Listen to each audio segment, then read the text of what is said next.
Bonjour à toutes et à tous et bienvenue dans cette édition spéciale de notre journal télévisé du Cosmer, l'émission la plus investie en direct d'Argentiflamme. Je m'appelle Claire Chalal et je suis aujourd'hui et encore en compagnie de Laurent d'Alina-House. Bonjour à Laurent. tous et bonjour Claire. Aujourd'hui, nous allons couvrir un événement alliant plusieurs communautés, le Fendival.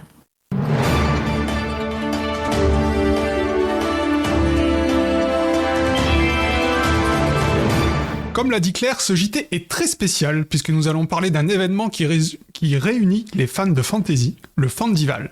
Mais alors, qu'est-ce que c'est que le Fendival, vous allez me dire? Eh bien, on vous en parler tout de suite. Et tout d'abord, une petite bande-annonce.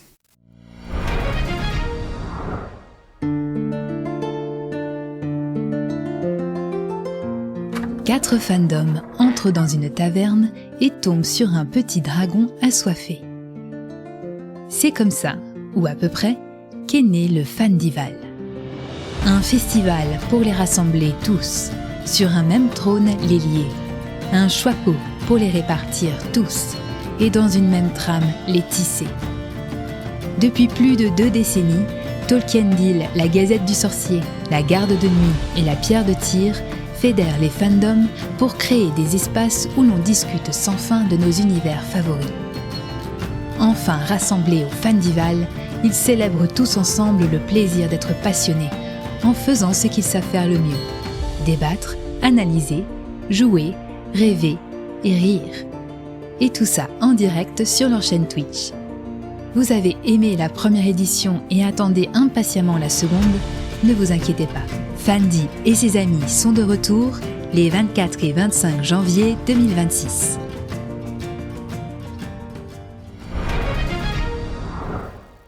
Ah là là, je me souviens encore de la première édition, c'était génial. Laurent, vous allez pas me la faire quand même. C'était un festival en direct sur Twitch. Je suis pas sûre que vous connaissez ça. Non mais franchement Claire, vous saviez même pas ce que c'était un stream avant que Brandon s'y mette. La plupart des streamers les plus connus, ils sont de ma génération.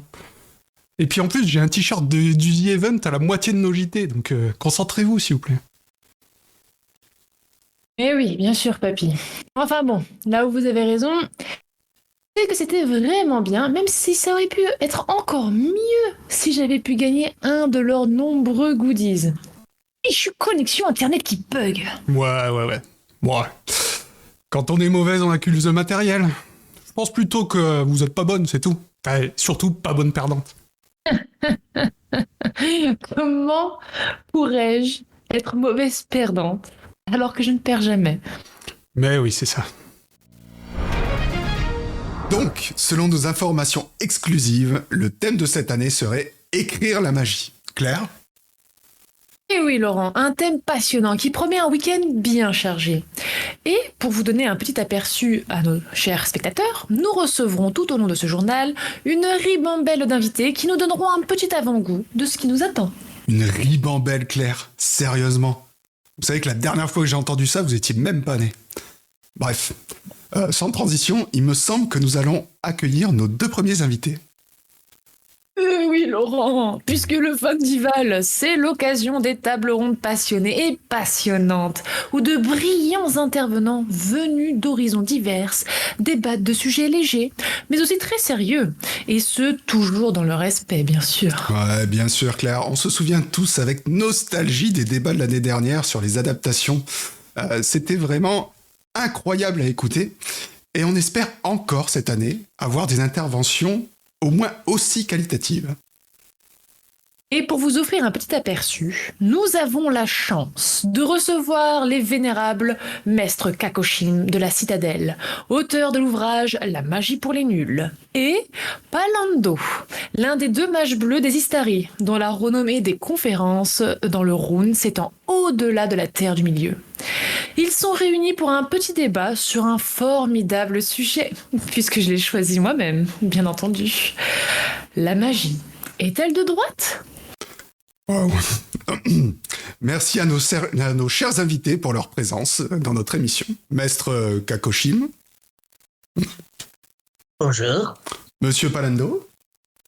Bonjour. Nous espérons que vous parviendrez à garder les échanges courtois à propos de cette question, éminemment politique s'il en est. D'ailleurs, à votre dernière intervention lors du séminaire à la Grande Tour de Villevieille, Maître Kakoshim, vous aviez affirmé que la magie était le privilège de certains, notamment de ceux qui la cachaient pour eux. Maintenez-vous cette affirmation? Une affirmation appartenant à la droite dure ouestrienne. Vous savez, moi, je pense que la magie se doit d'être l'apanage de ceux qui la maîtrisent. C'est un talent dangereux, pratiqué par des marginaux, des beatniks, des punks à chiens. Peu de maîtres d'ailleurs daignent s'y intéresser. C'est une force sombre que peu d'initiés peuvent toucher. À mon sens, et c'est le bon sens qui parle, son usage doit demeurer le devoir de ceux et de celles qui ont la capacité de s'en servir. Regardez Westeros, pas besoin de magie pour qu'on s'en sorte. Voilà. Ah oui, ouais, effectivement, là, bonne définition de droite. Qu'en pensez-vous, monsieur Palando? On vous connaît plus pour votre disparition dans les terres de l'Est, et vous auriez enseigné la magie pour lutter contre l'influence de Sauron, en compagnie d'Alatar. Êtes-vous d'accord avec la pensée de Maître Kakoshim? Vous savez, moi je pense qu'il est déjà bien que je sois assis, car je n'entends que des idioties. Donc, pas du tout. Je pense que ce mortel ne sait pas de quoi il parle. Garder la magie pour certains, c'est en faire l'apanage des puissants. Et donc, de protéger la tyrannie. Donc pour vous, la magie ne serait ni de droite ni de gauche, mais dépendrait donc de ceux qui s'en servent. Tout à fait. Et j'ajouterais même que la magie n'a pas de couleur politique, en soi. C'est une façon de voir le monde et d'en modifier ses règles. Si on la rend accessible à tous, c'est rendre notre monde plus juste. Ainsi, dans le Harad ou le Rhône, des milliers d'hommes ne se sont pas soumis au joug de Sauron, et ce, parce qu'ils pouvaient lutter contre ses sorts, contre sa magie. Oh. C'est ça, oui, on les connaît, vos réussites. Et puis quoi encore? Vous voudriez laisser des aumônes, des change-peaux, des prêtres rouges, des étrangers, finalement, terroriser les petites gens de notre pays? Vous savez, si nous avons ourdi la fin des dragons et la purge de la magie, c'est pour une bonne raison. Oh, voici un scoop!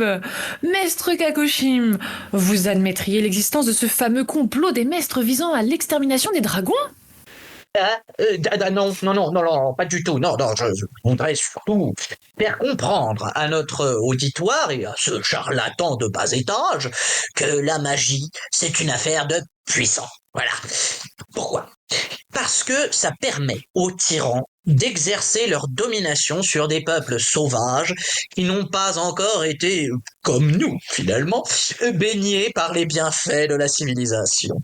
La magie, c'est peut-être bon pour les arriérés du désert, les populations peu éduquées, bref, tous les gens que ce monsieur a croisés au cours de son voyage. À l'Est, monsieur Palando. Mais à Westeros, nous sommes des gens civilisés, voilà. Exception faite de quelques sauvageons et de quelques ferniers réfractaires. Nous voulons un monde prospère, sécurisé. La magie représente une menace pour notre monde, donc elle doit être strictement contrôlée par certains. Pourquoi pas d'ailleurs établir une liste des magiciens ou encore les obliger à porter un signe vestimentaire distinctif comme un chapeau avec des étoiles. Mais en soi, vous voulez toujours garder le pouvoir pour les mêmes. Tout à fait, Dans ce cas, admettez que vous êtes bien des esclaves de Sauron. Un esprit fermé, un esprit raciste, même, je dirais. C'est bien l'image de la chaîne que vous portez autour du cou. Une belle chaîne d'esclaves, si vous voulez mon avis. Pardon? C'est pas un vieux fou avec des habits bleus et un bâton qui va m'apprendre mon métier, Je suis archimestre de la citadelle, quand même. J'ai fait des études, ma réflexion est claire. Je suis un aigle parmi les insectes. Alors, j'en connais des aigles, Et Manwë ne vous accepterait jamais parmi les siens. Vous ne tiendrez pas 2 secondes face à un balrog dans votre robe avec vos chaînes. Votre chaîne serait bien trop bruyante dans les mines de la Moria. Vous finiriez étranglé et pendu par des orques. Taisez-vous, taisez-vous! Vous racontez n'importe quoi! Vous n'êtes qu'un sot, un ignorant! Vous devriez rester dans votre désert, le soleil vous a beaucoup trop cuit la cervelle! À ce propos, vos rapports avec Lightower, on en parle. Il paraît que vous avez fait 2 ans d'études avant de recevoir votre diplôme, comme par magie. Oh, hurluberlu! Mais pistonné! Terroriste! Lâcheur! Mauvais Xénophobe! homme! Charlatan! Foutraque! Coupez! N'importe Coupez! quoi! Arrêtez! Mais Arrêtez tout! Ouais. Pourquoi vous avez une casque, Laurent? Ah, stop!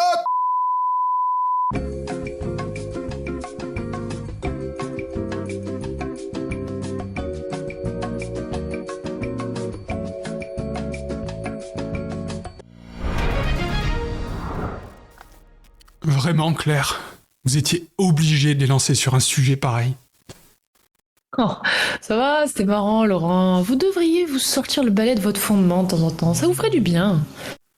Bref, si vous voulez de la légèreté, vous allez être servi, puisque le Fundival, c'est aussi l'occasion de jouer entre communautés, et notamment sur de super quiz et épreuves concoctées par les organisateurs. Et cette fois, promis, toujours dans le fair play et la bonne humeur. Ouais, je me méfie. Ça va être quoi, c'est quoi? Un octogone sans règles? Un concours d'insultes? Mais non, Laurent. À titre d'exemple, nous allons faire une courte manche d'un jeu très populaire sur Terre qui s'appelle le Burger Quiz. L'épreuve du sel et du poivre, pour être précise. Il paraît que là-bas, c'est présenté par un de leurs troubadours les plus célèbres. Ok, je vous crois.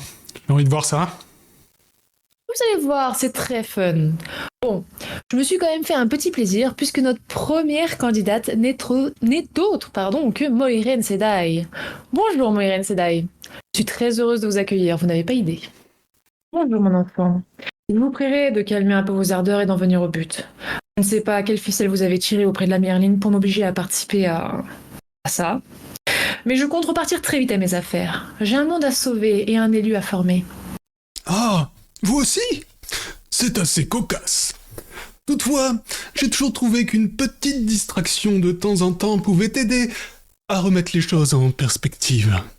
Claire? C'est Dumbledore? Vous avez invité Dumbledore? J'y crois pas.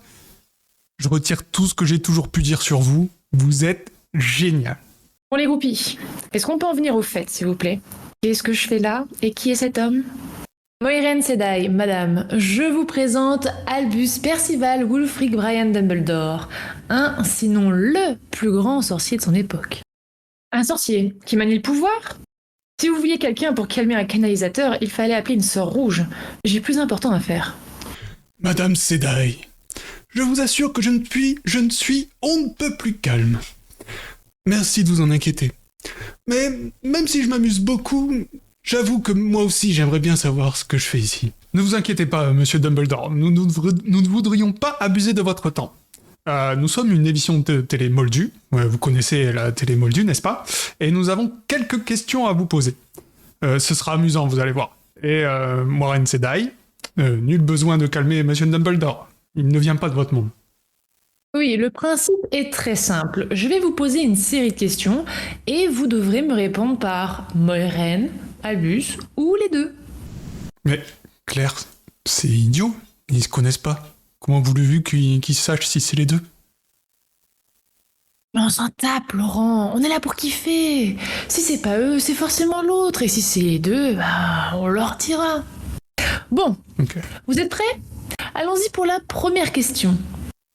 Je suis allée chercher l'élu chez ses parents adoptifs, car une prophétie annonce que lui seul pourra vaincre le ténébreux. Je suis... Moiren. Albus. Je vous avais dit que ça pouvait pas marcher. Ah, vous êtes relou, Laurent. Ne me faites pas regretter de vous avoir fait plaisir. Eh bien, aucun point pour cette réponse. En effet, la bonne réponse était les deux. Étonnant, non? Alors vous aussi, votre élu était perdu chez des fermiers à l'autre bout du monde? Pas vraiment. Moi, j'avais laissé le mien chez son oncle et sa tante quand il était bébé. Des gens charmants. Ouais, bon. Passons à la deuxième question. Dans mon monde, ceux qui ont du pouvoir jettent des sorts à l'aide de baguettes de bois incrustées de différentes essences magiques. Albus. Albus. Ah, vous connaissez mon monde au final, Moiraine Sedai? Absolument pas. Mais sachez que le maniement du pouvoir de l'unique n'a rien à voir avec le fait d'agiter un petit bout de branche. Ça demande plus de maîtrise et de finesse. Très intéressant, ma chère. Mais toutefois, je pense que vous seriez étonné de ce que nous pouvons faire en agitant notre bout de branche. J'en doute. Vous voyez, Laurent, je vous l'avais dit, du fair play, de la bonne humeur, c'est formidable. Vous êtes vraiment irrécupérable. Bon, en tout cas, bonne réponse, le point va à Moiraine Sedai, qui a été un peu plus rapide. Question d'âge, sans doute. Ah non, Claire. Pas de blague sur l'âge du grand Dumbledore, s'il vous plaît. N'abusez pas. On commence à m'agacer, ça va durer longtemps? Moi, je m'amuse comme un petit fou. J'espère que vous en avez encore beaucoup en stock. Oh oui, mon Dumby, vous n'avez pas idée alors. C'est parti. J'ai fait démonstration de mon immense pouvoir en immolant des dizaines d'ennemis dans un environnement aquatique. Je suis... Moiraine. Albus. Le point va à Monsieur Dumbledore. En effet, on se souvient tous de cette fois dans cette caverne où vous avez repoussé des dizaines d'Enferi grâce à la puissance de votre magie brûlante. C'était épique, c'était magnifique, c'était mortel, c'était beau. Je vous demande pardon. Mais vous avez oublié le moment où j'ai entièrement détruit la flotte des Sincaniens en canalisant d'immenses boules de flammes? Ah oui, Laurent, c'était les deux. Elle a raison. C'était la fin de la saison 2. Elle est trop bien cette scène avec le dragon de feu sur la tour de Falme. Là, il y avait de l'épique. Non, alors désolé, mais techniquement, vous parlez d'une adaptation. C'est pas canon. Dans la vraie histoire, Moiraine n'a jamais fait ça. D'ailleurs, si vous voulez mon avis, c'était vraiment pas terrible. Bon, maintenant ça suffit. Non seulement vous me faites perdre mon temps avec vos questions idiotes, mais en plus vous osez penser en savoir plus sur ma vie que moi-même. Sachez qu'une Aes Sedai ne ment jamais. Alors croyez-moi si je vous dis qu'il vaut mieux pour vous que nos chemins ne se recroisent jamais. Adieu. Oh, sacré caractère. Je suis désolé pour votre émission. Moi, je me suis bien amusé. Merci pour l'invitation, et... jeune homme, vous devriez faire la paix avec les adaptations. Elles sont peut-être différentes, mais chaque manière de raconter une histoire apporte quelque chose à celui qui veut bien l'écouter. Pensez-y. Maintenant, si vous voulez bien m'excuser, je crois que j'ai un train à prendre. Vraiment, Laurent? Putain, vous êtes insupportable. J'en avais assez pour les garder au moins 1 heure, là. Désolé. Et c'est l'heure de notre parenthèse littéraire. On accueille Gilderoy Lockhart, un écrivain à succès pour nous parler du prix du Fandival. Je sais, je suis génial. Mais c'est pas ce qu'on a dit. Il se prend pour qui celui-là? C'est pas grave, Claire, laissez-le. Donc, le prix Fandival. Vous nous le présentez en quelques mots? Bien sûr. Eh bien, il y a une sélection de 8 de mes excellents livres, et il faut voter pour ces 2 chouchous. En parlant de chouchous, j'en profite pour remercier les lectrices de Sorcière Hebdo qui m'ont décerné cette année encore une fois le prix du sourire le plus charmeur. On peut revenir sur le prix du Fandival, s'il vous plaît? Vous avez pas un peu plus de précision? De qui ça vient? Pourquoi? Les modalités? On est vraiment sûr de cet intervenant, Laurent? C'est peut-être le stress. Je sais pas, laissez-le continuer, on va voir. Bien sûr. Le prix Fandival, voyons. Les comités de lecture des différentes associations ont d'excellent goût, puisque, pour la sélection littéraire étrangère, ils ont choisi 4 de mes récents chefs-d'œuvre. Dungeon Crawler Carl est le récit de mon alliance avec une adorable princesse féline, sûrement une flaireur, pour défaire des centaines de monstres répugnants. Dans Starling House, je raconte comment j'ai apprivoisé une maison hantée, encore plus hantée que la cabane hurlante. Mais il en fallait plus pour m'impressionner, bien sûr. Le livre qui refusait de brûler. C'est mon aventure épique dans une bibliothèque maudite. Mais si je peux vous donner un petit spoiler, la vraie malédiction, c'est qu'il n'y avait aucun exemplaire de moi le magicien en rayon. Vous vous rendez compte? Bref, pour finir cette sélection, je n'ai pas de doute que les lecteurs seront particulièrement touchés par mon héroïsme a sauvé des centaines de pauvres femmes sans défense dans une contrée hostile. Et le récit que j'en ai fait dans le livre de la sage-femme sans nom. Évidemment, si vous êtes des fidèles lectrices de Sorcière Hebdo, vous me connaissez déjà pour mon farouche engagement pour les causes féministes. Je ferai tout pour porter la voix des femmes et alors, enfin, je veux dire pour elles bien sûr. Donc, vous avez écrit tous les livres? Attends, c'est légal, ça? Attends, je consulte notre team fact-checking. Enchaînez. Bon, mais vous n'avez cité que les livres, que 4 livres, monsieur Lockhart. Vous disiez qu'il y avait 8 sélectionnés. C'est parce que je ne vous ai pas encore parlé de la brillante sélection francophone. Et comme je suis moi-même parisien du côté de ma grand-mère maternelle, je publie également dans la langue de Molière. Et apparemment, mes quelques publications françaises de l'année passée ont aussi été de coups de cœur du comité de sélection du Fandival. Dans la bande dessinée, Minuit passé, ils ont été éblouis, comme tout le monde, par mes talents de dessinateur. Un don que j'ai gardé secret jusqu'à présent. Mais pourquoi donc priver le public plus longtemps de temps de grâce, n'est-ce pas? En parlant de grâce, une valse pour les grotesques, et tout, sauf une surprise, pour mes fans, qui connaissent déjà mes talents de danseur. C'est pas pour rien que j'ai atteint la finale de Danse avec les mages il y a quelques années.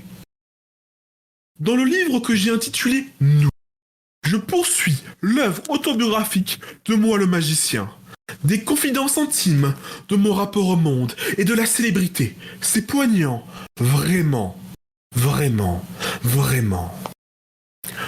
Enfin, je suis particulièrement fier d'Aatea, mon récit de voyage maritime dans les océans du bout du monde. Mon cher Laurent, ma chère Claire, n'hésitez pas à me faire parvenir vos exemplaires pour une petite dédicace. Alors, déjà, monsieur Locklear ou whatever, sachez que si j'avais eu mon mot à dire, vous n'auriez jamais gagné de prix de beauté quelconque. De plus, ça nous a été confirmé par la prod. Vous mentez. Les livres sont les bons, certes, mais vous n'êtes pas l'auteur. Vous êtes un imposteur. J'ai contacté un ami du ministère. Les aurores sont en route. Vous êtes fait, monsieur Lockhart. Non, mais attendez, je peux tout vous... Oubliette. On était où déjà, Laurent? C'est pas le moment du prix, on n'avait pas un intervenant? Si, mais je crois que c'est bon. Bon. Pour être sûr, on vous met une image de récap. Ah ouais. Ah, belle sélection. Mais c'est bizarre, j'avais pas ces noms d'auteurs en tête. Et tout de suite, nous partons pour un reportage chez Bergelmir, l'un des organisateurs du Fandival. Berg quoi?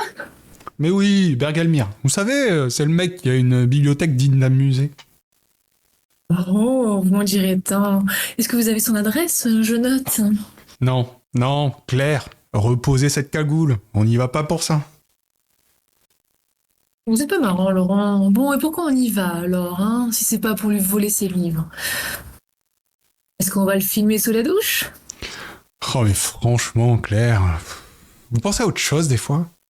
Non, écoutez, je reprends. Donc pour ceux, et surtout pour celles qui n'ont pas suivi, cette année, pendant le Fandival, pour les insomniaques, il va y avoir une nocturne. Et c'est Bergelmir qui s'en occupe. Ah, et du coup, on va voir comment il met ça en place. Eh oui, c'est ça. Bravo Claire, vous êtes une génie. Oui, mais il vous en a fallu du temps pour le découvrir. Enfin bref, lançons le reportage.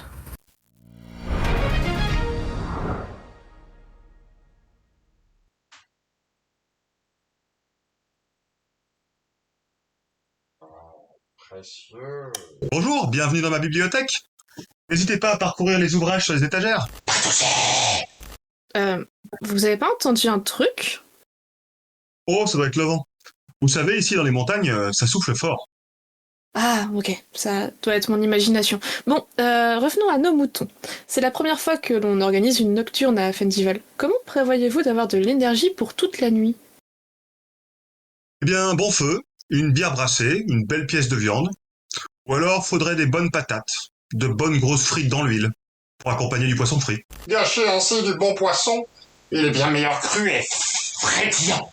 Gardez vos vilaines frites. Le vent souffle vraiment très fort ici. Ça répond pas à nos questions, tout ça. Parce que bien manger, ça donne surtout envie de dormir, et vous êtes censé rester éveillé. Comment vous allez faire? Eh bien écoutez, j'ai été conseillé par les meilleurs. Ne pas dormir de la nuit? Bah écoute Berg, mon pote, c'est pas compliqué. Tu trouves un mec qui vit la nuit pas loin de chez toi et tu lui empruntes son chapeau. Bon, oublie pas de lui laisser un truc en échange, et un truc bien, hein. Un chapeau c'est précieux, va pas lui refourguer une chaussette trouée.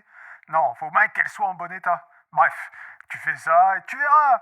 Tu mets son chapeau et tu dis que c'est toi le mec qui vit la nuit. Et rien de plus simple, le tour est joué. Bon, sinon, tu peux aussi avaler une bonne rasade de potin. Et là, tu pourras veiller toute la semaine si tu veux. Mais je sais pas si ça marche comme ça sur ta planète. Au fait, je t'ai pas raconté, l'autre soir j'ai passé la nuit avec un Kandra. Mon pote, à la fin il s'est transformé en Yeti. C'est pas forcément par choix, Berg. Alors d'accord, je suis jamais contre une bonne soirée, une partie de dés incertaine et des jolies filles. Mais entre l'appel du destin et les suppots à mes trousses, j'ai pas vraiment le temps de fermer l'œil. Pas très recommandé comme méthode, même si d'à côté, ça stimule pas mal. Mais Berg, que tu aimes les hommes ou les femmes, et que tu ailles au bord de l'eau ou non, l'important est de toujours avoir une bouteille bien remplie, quelques verres pour la partager et des chandelles en réserve au cas où tu tomberais sur un bon livre. Pourquoi devrais-je veiller à une heure si tardive en pleine nuit? Bergelmir, corbeau de tempête.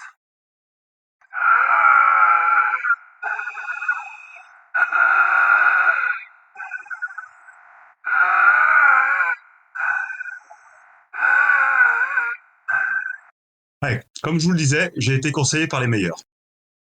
Et je suis donc prêt à affronter la nuit. Stimulés comme nous le serons par des conversations riches et passionnantes, nous pourrons sans aucun doute rallier le retour au live du dimanche matin. Non! Fatigué! Pas rater les lives du dimanche matin! C'était vraiment bizarre, non? Vous savez pourquoi il est comme ça? Bah, je sais pas trop, mais bon, je pense qu'à force de jamais sortir de sa grotte, eh ben, on devient comme lui. Ouais. Moi, j'avais prévu de dire qu'on n'était pas couché, mais lui, je pense qu'il devrait plutôt dormir, surtout. Ouais.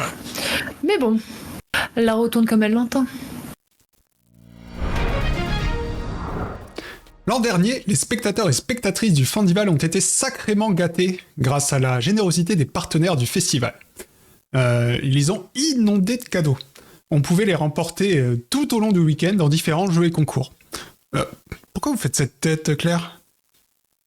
Parce qu'avec tous les cadeaux qu'il y avait à gagner, j'ai pas été fichu de remporter un seul lot. Il y avait des coffrets DVD de l'intégrale de Game of Thrones, offerts par Warner Bros, hein, quand même. Même si bon, est-ce que j'avais vraiment envie de remporter toutes les saisons? Ouais, peut-être pas. Mais bon, vous voulez dire qu'avec la demi-douzaine d'éditeurs partenaires, vous n'avez même pas gagné un seul bouquin? Il y avait de quoi remplir toute une bibliothèque, quand même. Merci de me rappeler mon seum. Hein. Ouais. Bref, figurez-vous que c'est nul autre que Galadriel, la légendaire dame de la Lorien, qui s'est chargée de livrer elle-même les cadeaux à tous les gagnants. Une de nos équipes de reporters l'a suivie dans sa tournée. Le cadeau que je vous offre, Fandivalier, est un grimoire épée et magie, offert par Pygmalion. Qu'est-ce qu'elle est bien Puissiez-vous y habillée. trouver les armes pour affronter les ténèbres. Merci. Vous êtes trop belle. Voici la carte de la roue du temps, jeune Fandivalière. Grâce à Brajlon, vous ne serez plus jamais perdu sur le chemin de la trame. Merci, mais vous auriez pas une boussole aussi? Elle m'a regardé. Bonjour, humble mortel. Je vous offre cet ouvrage relatant l'histoire de Beren et Lúthien, de la part de mes amis de chez Bourgois. Puisse ma cousine bien-aimée vous inspirer par son courage lorsque tout espoir sera perdu. Vous avez vu ses cheveux? Waouh, c'est vrai qu'elle est classe quand même. Ouais. Mais on va vraiment voir tous les cadeaux là, parce que ça va prendre des plombes. Hein. Ouais, c'est vrai qu'elle a dû en livrer plus de 50, mais bon, on va quand même montrer les derniers pour voir.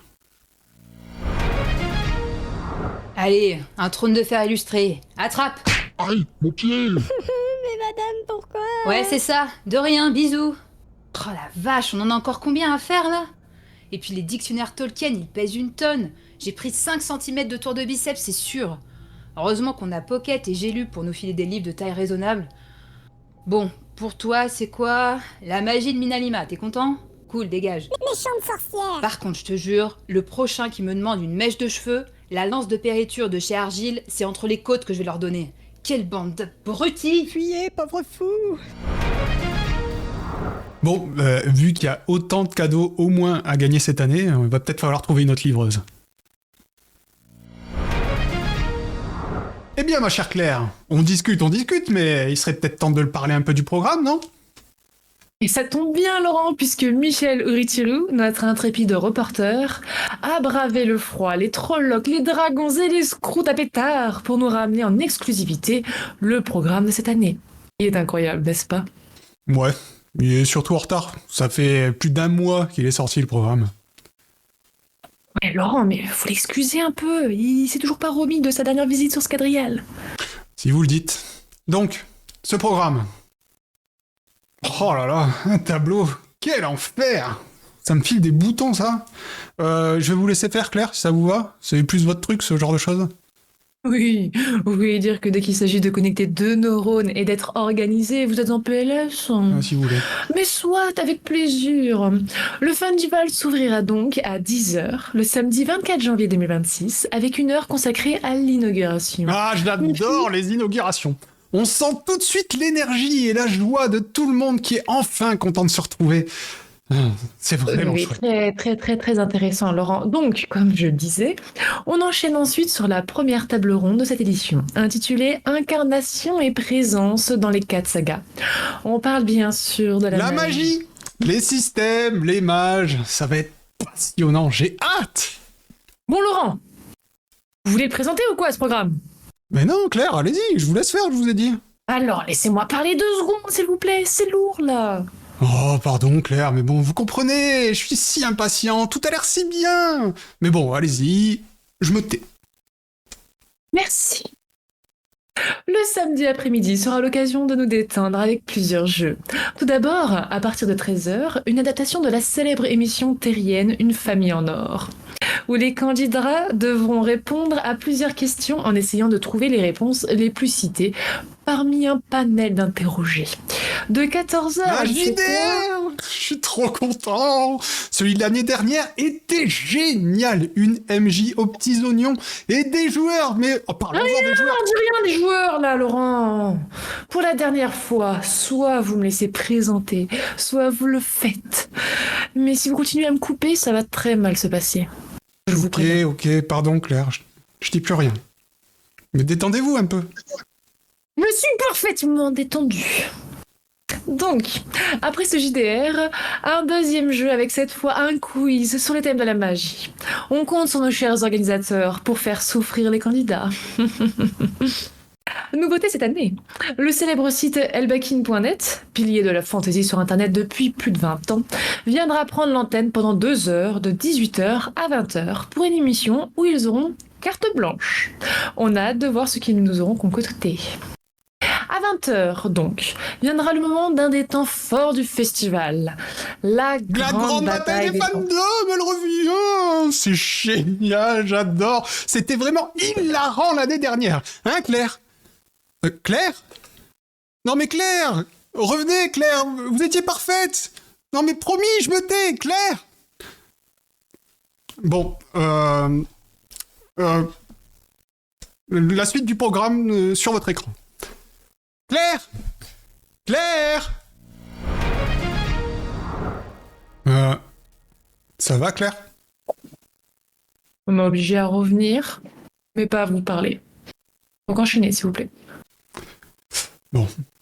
Eh bien, nous arrivons à la fin de notre édition spéciale Fandival 2026. Merci à tous et à toutes de nous avoir suivis.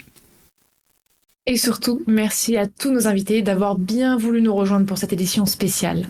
On a hâte de pouvoir assister au festival de cette année, et ça tombe bien parce que ça arrive très vite. Et merci à vous, Claire. Bon. Il ne me reste plus qu'à vous dire que toute l'équipe du GT du Cosmer